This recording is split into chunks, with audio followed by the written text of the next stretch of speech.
शुक्लादेवी बंधाऱ्यावर तहसीलदार मॅडमनी भेट दिली आणि एक अचानक झालेल्या 2 दिवसाच्या पावसामुळं पाणी भरपूर आलं आणि त्याचा परिणाम असा झाला की गोदावरीला मोठा पूर आलेला आहे आणि इथं नदीवरच्या मोटरा शेतकऱ्यांना काढता नाही आल्या, पिकामध्ये पाणी गेलं तर बऱ्याच शेतकऱ्याच्या मोटरा जवळपास 40-50 शेतकऱ्याच्या मोटरा वाहून गेल्या आणि मॅडमने भेट दिल्यानंतर सगळ्या गावकऱ्यांनी सुद्धा झालेल्या नुकसानीबद्दल मॅडमला सांगितलं आणि त्यांनी सुद्धा प्रशासनामार्फत काही सूचना दिलेल्या आहेत। तर तुम्ही इथं भेट दिली, शेतकऱ्याची काही नुकसान झाले याच्याबद्दल?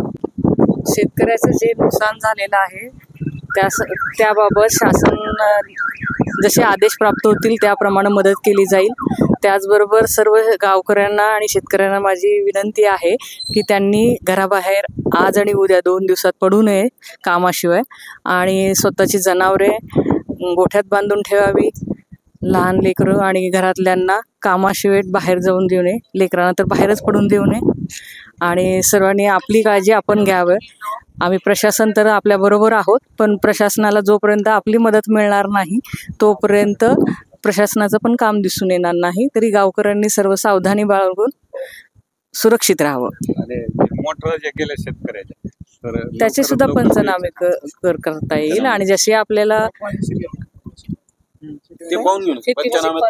सगळ्या गोष्टी होतील। आता 2 दिवसामध्ये आपला जीव वाचवणं फार महत्वाचं आहे, ते प्राधान्याने आपण करू।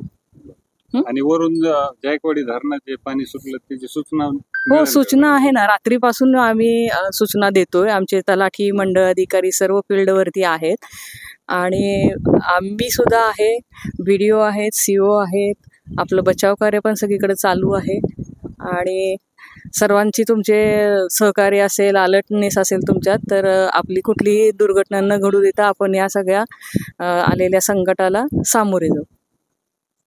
आपण बघितलं की असं प्रशासन सुद्धा दक्ष आहे आणि प्रशासनाला शेतकरी आणि गावकरी आणि नदीकाठच्या सर्वांनी सहकार्य करून त्यांची सुद्धा वेळोवेळी मदत मिळणार आहे आणि म्हणून या चॅनलच्या माध्यमातून तहसीलदार मॅडमचे आणि सर्व त्यांच्या स्टाफचे अधिकाऱ्याचे मी सुद्धा आभार मानतो। धन्यवाद।